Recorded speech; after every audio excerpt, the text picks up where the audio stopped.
sobre un tema, vamos a continuar con un tema con el que abrimos justamente este espacio de los periodistas, con los señalamientos, Alejandro, que hizo el presidente López Obrador por la mañana, eh, la petición, la solicitud que hizo al presidente del Consejo de la Judicatura, el ministro Arturo Saldívar, para que se investigue al juez que ha otorgado eh, las suspensiones de manera veloz, dice él, a empresas que se oponen a la reforma a la ley de la industria eléctrica y particularmente al juez Juan Pablo Gómez Fierro. Y también ya le dimos a conocer a usted la respuesta que por la mañana el ministro en retiro, José Ramón Cosío, dio justamente al presidente López Obrador. Y tenemos precisamente aquí en el espacio de los periodistas al ministro en retiro, José Ramón Cosío, a quien le damos la bienvenida y le agradecemos su presencia en este espacio. Muy buenas tardes, ministro. Gusto saludarlo. Al contrario, ¿cómo están ustedes? Muchas gracias por la oportunidad. Gracias a usted, ministro. Oiga, dice usted en su cuenta de Twitter, en respuesta a lo que dijo el presidente López Obrador, me preocupan sus afirmaciones descontextualizadas y parciales sobre mi persona. ¿Qué quiere decir exactamente con eso, ministro? Bueno, el presidente primero en la carta que le hizo llegar al ministro Saldívar señala que cuando yo estuve en el ejercicio del cargo, esta es la condición general, yo voté en contra de los grupos minoritarios y que estuve a favor, no sé si es la expresión exacta, algo así como los poderosos. Pues yo no creo que haya sido así. En lo que se refiere a los grupos minoritarios, creo que fui una de las personas, no voy a decir que la única, sería esto verdaderamente inadecuado, pero que sí impulsé muchísimo la situación de los indígenas, de los pueblos y comunidades y los indígenas en lo individual, de las preferencias sexuales, de las condiciones de género, también tuve mucho que ver con personas con discapacidad y por supuesto una cantidad importante de decisiones que tenían que ver con los derechos humanos de carácter social que apoyan o desarrollan las condiciones de las personas en situación más desfavorecida. Entonces creo que esa parte no es así. La segunda, que tampoco creo que haya sido ese voto a favor de los poderosos, pues yo recordaba que en el caso del fuero, en el que se acusó por parte del presidente Fox y de su gobierno al hoy presidente López Obrador, y con independencia de que a mí me propuso, que no me nombró el presidente Fox, el nombramiento del Senado, eh, yo voté a favor de que no se le retirara ese fuero o inmunidad procesal. El segundo caso fue cuando vino la consulta de energía eléctrica que él quiso realizar. Fui el único voto que tuvo el presidente López Obrador, o hoy presidente López Obrador, en ese caso. Entonces me parece que ese señalamiento general, pues la verdad sí lo consideré injusto a lo que yo estimo fue mi desempeño en la Suprema Corte. Tampoco creo que haya sido un voto conservador. Me parece que basta recordar lo que yo estuve votando en esos años en muchísimas materias que afortunadamente pues están ahí recopiladas para que uno se dé cuenta que no fue así. Y en cuanto a los casos específicos, creo que este es un asunto más interesante.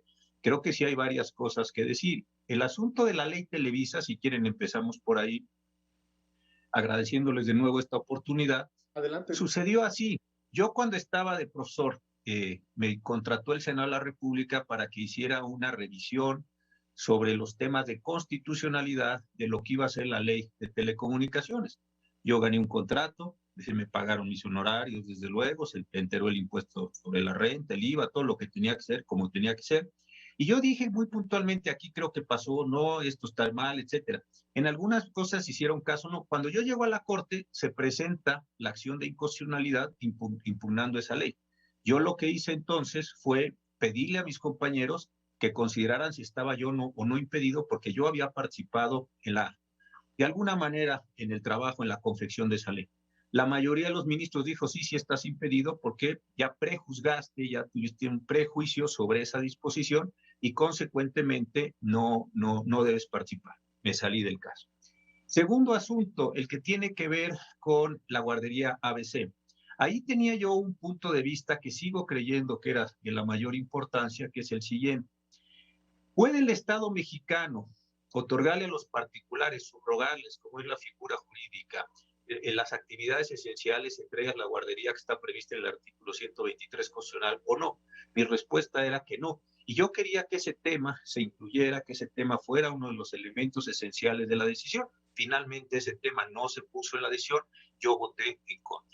Tercer tema, el de Florence Cassés. Yo sigo creyendo, perdón, que tuve toda la razón, que Florence Cassés ni era culpable ni era inocente con los elementos que había en ese momento, que tenía que reponerse el procedimiento y con las pruebas que quedaron en vigor, pues se tenía que hacer una elaboración nueva por el juez y luego por el tribunal unitario, inclusive por el tribunal colegiado en el amparo directo, y como consecuencia de eso decir, pues sí hizo, no hizo, sí tenía vinculación con los Zodiaco y todo lo que conocemos en ese caso. Yo me quedé en una posición minoritaria y esa noche, pues Florence Cassés, sin saber si era culpable o inocente, fue absuelta y se fue en su casa. El otro caso es el de Eólica del Sur, que también se señaló, que me parece de verdad bien interesante porque fue el caso en el que se estableció, creo yo que por primera vez, si no me falla la memoria, lo que debía ser el procedimiento de consulta en materia indígena. Yo atraje el caso que trajeron los pueblos y comunidades, yo y lo individual. Después hice un proyecto, recibí muchísimo a los pueblos y comunidades, me trajeron sus memos, etcétera, y todo eso desembocó en una sentencia que tenía establecidos todos los elementos del procedimiento. Y ese fue el caso. Al final de cuentas se construyó la eólica en esa parte del istmo, y sí se construyó, porque pareció en la sentencia que se había desahogado adecuadamente el procedimiento. ¿Qué otro caso me queda? Ministro, a ver, déjeme le pregunto, sí, le pregunto esto, porque es importante. El presidente dice que se lo encargó a la Consejería Jurídica, es decir, hay dos personajes, por lo menos, el presidente de México y Julio Scherer, que están detrás de estas notas, de los 6 apuntes que hace el día de hoy. Y ahí, me parece, si somos respetuosos de la inteligencia de ambos personajes, solamente podemos acusarlos de dolo, de no haber hecho su tarea ni el presidente de México ni Julio Scherer, de haber hecho su tarea, porque yo tengo el documento ahora mismo aquí enfrente de mí y no da vueltas. Dice perfectamente, le voy a leer un párrafo, por ejemplo. En el caso específico de la guardería ABC, dice lo siguiente, y así lo leyó el presidente. Sí. Dice nota 1, de la nota que salió de la Consejería Jurídica. Para beneficiar al gobierno de Felipe Calderón y de Margarita y de la familia de Margarita Zavala, José Ramón Cosío votó en contra del proyecto en el que se proponía declarar como responsables de violaciones graves de derechos a diversas autoridades del IMSS, del gobierno del Estado de Sonora y del Ayuntamiento de Hermosillo. Es decir, está usted señalado desde la Consejería Jurídica y desde el mismo presidente de México de haber beneficiado a Felipe Calderón y a Margarita Zavala al haberse opuesto que las víctimas, a su vez, obtuvieran justicia, las víctimas de la guardería ABC. Claro. ¿Cómo lo interpreta? No, digo, seamos también honestos. Esto nomás tiene dos lecturas. ¿Le torcieron los hechos para hacerlo a usted sentir mal o qué fue lo que pasó ahí? No. A ver, el asunto es esto. Un asunto de esta naturaleza, como el de la guardería ABC, tomó varios días de discusión. No es así nada más, se presenta, no es un volado. Se presenta, se va construyendo toda una argumentación, se va construyendo una acción, se van poniendo distintas posiciones. Esto no me recuerdo cuántas sesiones tomó, pero no fue una sola sesión, eso sí lo tengo clarísimo. Y a lo largo de ese conjunto de sesiones, pues se van tomando diversos elementos. A mí me parece que lo que subyacía ahí, insisto, era el problema de la subrogación de las guarderías. Era un momento en el que también se estaba discutiendo si era posible privatizar o no prisiones. A mí me parecía un tema esencial. Y una sentencia es una unidad. Creo que lo que el presidente extrae de cómo voté yo es una interpretación que el presidente hace de las razones por las que voté. Ministro, pero eso no me parece. No más es que a lo mejor para ustedes y para usted, señor ministro, y con mucho respeto, Claro. toda esa discusión está ahí porque usted participó, pero para las víctimas, para los padres y madres de 49 niños, hay un voto Sí, y nada más. El voto claro, determinó ciertas cosas y se fue en un rumbo. Y por luego, si supuesto. usted lo suma, ministro, a otros votos, por ejemplo, el voto en el caso Atenco, la interpretación Sí, inmediata, yo sé que hubo muchas discusiones y que estuvieron a lo mejor días discutiendo, pero era un voto, es un voto, y el voto así está. sí. Es contundente como un artículo que yo escribo que dice sí, no y punto. O sea, cada quien Sí, sí, sus lo entiendo, entiendo atribuciones. su punto. Sí, Pero en el caso, por ejemplo, de Atenco, ministro, al final se estaba llevando a juicio ahí arriba, se estaba poniendo si era posible llevar a ese personaje que después sería presidente de México, que entonces era gobernador, se habían sí, cometido o no se habían cometido graves violaciones en Texcoco y en Salvador Atenco, como resultó claro. que efectivamente había sucedido, y a lo mejor se discutió 2 meses, pero al final es un voto. Ahora, júntelo usted, ministro, en una sola Déjeme hoja. regresar al caso, pero déjeme ir al caso de Atenco, tiene usted toda la razón. Ahí el tema es la responsabilidad. Y el tema es, hubo desde luego, se determinaron responsabilidades, se determinó que hubo graves violaciones a los derechos humanos, que los policías federales y locales se comportaron de un modo sumamente inadecuado, eso delictivo inclusive, y esa fue la recomendación de la Suprema Corte. La cuestión es si toda acción que realicen los subordinados tiene que terminar en los secretarios de Estado o inclusive respecto al presidente de la República o gobernador de un Estado. Si mañana en una parte de una entidad federativa los soldados desafortunadamente matan unas personas, ¿es responsable el secretario de la Defensa? ¿Es responsable el presidente de la República o no? ¿Hasta dónde llega la cadena de mando? Eso es lo que se tenía que entender. Los soldados matan a unas personas. Andrés Manuel López Obrador es responsable de las muertes de esos soldados y el general Sandoval es responsable de la muerte, perdón, de esas personas o no.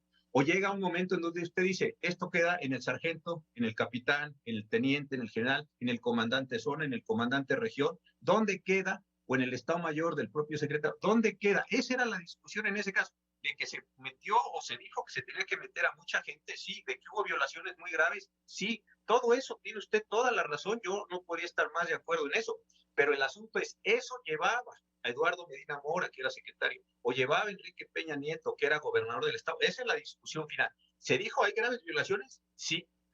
Y me acuerdo que se llegó a sancionar a personas de una importancia, algún ex vicealmirante, si no mal recuerdo, y algunos mandos importantes.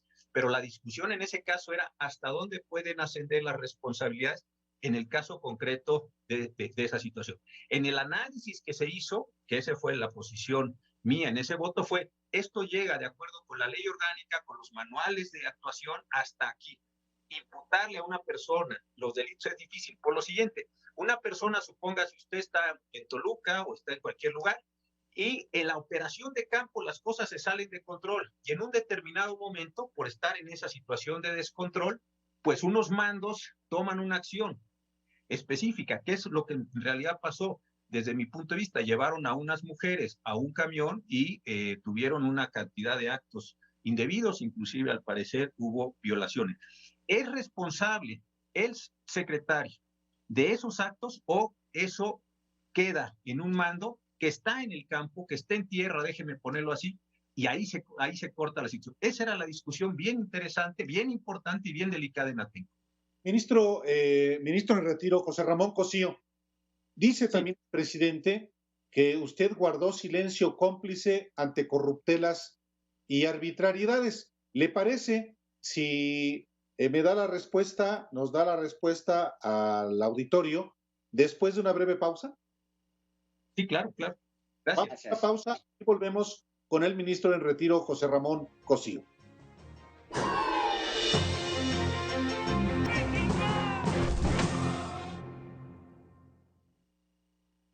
Regresamos a los periodistas. Estamos platicando con el ministro en retiro, José Ramón Cosío, a partir de que el presidente Andrés Manuel López Obrador lo identificó hoy junto con Claudio X González como pues un ministro que legalizó injusticias de grupos minoritarios, así lo dice el presidente, o guardó silencio cómplice ante corruptelas y arbitrariedades. Antes de irnos al corte, le adelanté que le iba a preguntar al respecto al ministro en retiro, José Ramón Cosío, pero ya aprovechando, ministro, hay un tema en el que no es la primera vez que el presidente lo asocia a usted con Claudia X González, en particular por los amparos, casi 200 amparos que se promovieron en contra del aeropuerto de Santa Lucía. Le quiero preguntar dos cosas. ¿Cuál es la relación que usted tiene con Claudio X González, el articulador de la coalición del PRIAN? Mire, eso efectivamente, cuando vinieron todos los amparos, las suspensiones con motivo de los dos aeropuertos, el presidente hizo el señalamiento. Yo tuve la oportunidad de aclararlo. Esa misma mañanera dijo el presidente, qué bueno que esto ya se aclaró. Yo pensé de verdad que había quedado claro, porque yo no tengo ninguna vinculación. Desde luego lo conozco, es una persona más o menos de mi generación, es también abogado. Vino mucho a la Suprema Corte trayendo casos de mexicanos contra la corrupción. En ese momento estaban ellos buscando abrir los informes en los que diversas administraciones, antes de la del presidente López Obrador, habían otorgado condonaciones de impuestos. Ese era el asunto específico por el cual venía. Y otro asunto también que tenía que ver con algunos temas en materia educativa, ese con Mexicanos Primero. Esos son los dos casos que lo recuerdo. Pero de eso, lo conocí de ahí, no tengo una relación personal, no nos conocemos desde luego, no somos así amigos entrañables, para nada, y no tengo una relación con ellos de trabajo en ningún sentido. Yo esa vez lo aclaré porque no me pareció correcto que el presidente dijera que yo estaba asociado, que yo había asesorado, etcétera. Yo participo en varios colegios de abogados, la Barra, el Ilustre, varios de los son propios de mi profesión. Ahí se ha discutido en términos académicos, así como, por ejemplo, qué se piensa de la ley de la Guardia Nacional, qué se piensa de la reforma a las AFORES, pero son discusiones de carácter académico, pero de ahí a llevar un litigio, asesorar un litigio, ponerme al frente de un litigio, no, para nada. Usted no es parte ¿usted no es parte del Consejo Nacional de Litigio Estratégico que él formó? No, yo fui parte del Consejo General de la Abogacía, pero esa es una agrupación que tiene a los tres colegios, que son el Ilustre, la Barra y la NADE. No, nada más, ese es el colegio de esa naturaleza que yo pertenezco, pero al de litigio estratégico no, para nada estoy en ello. Es decir, usted, además, dice usted que no es amigo entrañable de Claudio X González, pero es su amigo. Pues hombre, me parecería indebido decir que yo también los considero a ustedes mis amigos, nunca hemos comido juntos, nunca hemos desayunado juntos, es decir, no hay esa relación de ni comemos, ni desayunamos, ni conocemos nuestras familias, y nada de esas cuestiones se presentan, simplemente lo veía yo, ahí termina mi relación en ese sentido. Es una persona que venía, que argumentaba junto con sus abogados para que le abriéramos una cuestión bien interesante a Mexicanos contra la corrupción, la legitimación para poder impugnar las decisiones que no estaban otorgando las cuentas relacionadas con la condonación de impuestos. Eso fue a lo que vino y me pareció, la verdad, un caso interesantísimo que modificó todas las condiciones de la legitimidad del juicio de amparo para poder acceder a él. ¿Eso cuándo fue, ministro? ¿En qué año? Pues mire, no me recuerdo, esto debe haber sido en el sexenio, yo creo que ya del presidente Peña. Sí, de Peña. Así como yo no me acuerdo así, no tengo buena memoria para esos años, tengo ahí todas mis agendas, apuntados, todo eso, pero creo que esto debe haber sido ya en el sexenio del presidente Peña cuando se presentó esta condición. No sé si él también vino en una acción o fue otra organización cuando querían abrir las bitácoras de vuelo del presidente Peña. Yo también ahí fui el único que votó porque se abrieran y se dieran a conocer a dónde volaba, con quién volaba, etcétera, en ese sentido. Pero no sé si él fue, ahí sí no me recuerdo si fue exactamente, creo que sí, pero no se los puedo afirmar con seguridad. Yo le preguntaba, ministro, que si usted veía dolo, porque pues, después de que le hacen este dossier, si usted veía dolo del presidente o de Julio Scherer, que es quien elabora al final el proyecto, pero se lo quiero preguntar ahora de otra manera. Si le plantean a usted que en 6 casos específicos en los que usted participa como ministro, tiene usted vinculación para beneficiar a Margarita Zavala y a sus parientes, a Felipe Calderón Hinojosa, a Genaro García Luna, para beneficiar a Enrique Peña Nieto, para afectar comunidades indígenas, pero a su vez beneficiar a Eduardo Medina Mora, en un mismo documento, en una misma mañana, se lo plantean a usted, pues yo en su lugar me preguntaría, y eso es lo que le pregunto a usted, yo diría, pues, ¿qué traen? ¿Qué les debo? Exacto. Mire, y qué bueno que lo pregunta. Yo la impresión que tengo es, con toda franqueza, con todo respeto, es, primero, sí es una información de los casos, sí, pero me parece que sobre un caso se hace una interpretación, y eso sí me parece que es de una interpretación, pues, benefició así o benefició así. Eso me parece que es puramente especulativo. La otra cuestión, creo que lo que en el fondo estamos discutiendo es la suspensión del juicio de amparo. Perdón, en abogado. materia. Discúlpeme, déjeme, nomás para dejarme. Entonces usted lo considera puramente especulativo lo que dijeron hoy en la mañana.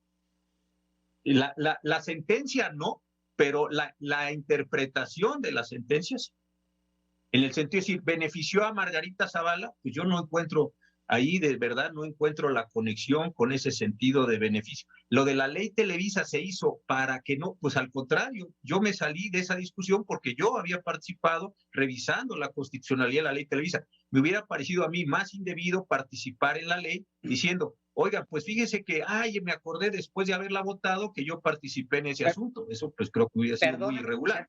Tan insistente. No, por favor. Ahí en esa lista que es casi un club de amigos, o sea, está Medina Mora, con quien usted después coincidiría, está Genaro García Luna, y que ser el brazo derecho de Felipe Calderón 6 años, está la esposa del presidente y los familiares de la esposa del presidente en esta misma Pero esa es justamente la implicación, que se hace. Yo a Genaro García Luna no lo conozco, por ejemplo. Nunca estuve así, ni sé, o sea, sé quién es por sus cargos, pero nunca tuve una condición en ese mismo sentido. Me parece que una vez, si no recuerdo mal, me fue a ver con el asunto de Florence Cassé, no sé. ¿Y qué le pidió? ¿Y qué le pidió? No me pidió nada. Nada, absolutamente nada. Me fue a explicar. ¿A usted no lo presionó Felipe Calderón, ministro? Porque hombre, el ministro presidente sí lo presionó. Eso dice. Saldívar lo ha dicho. A mí nadie me presionó y tampoco tendría. O no necesitaban presionarlo, a lo mejor. Ya tenían su voto.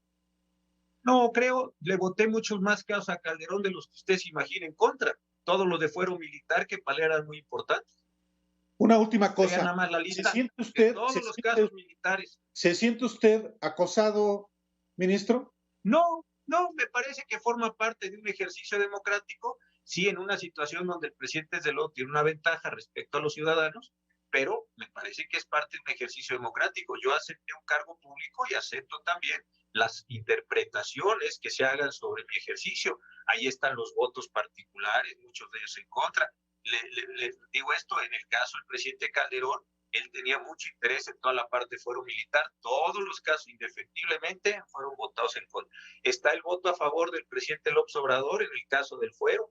Está el voto a favor de la consulta. Claro. Está el caso de Sino. Todos esos son casos que no se toman, sino se toman así una selección particular que me parece que son distractores por el problema de fondo que estamos viendo, que es la suspensión de este juez y la discusión muy álgida, muy compleja que se está dando en términos de qué tamaño es la independencia judicial en nuestro país en este caso.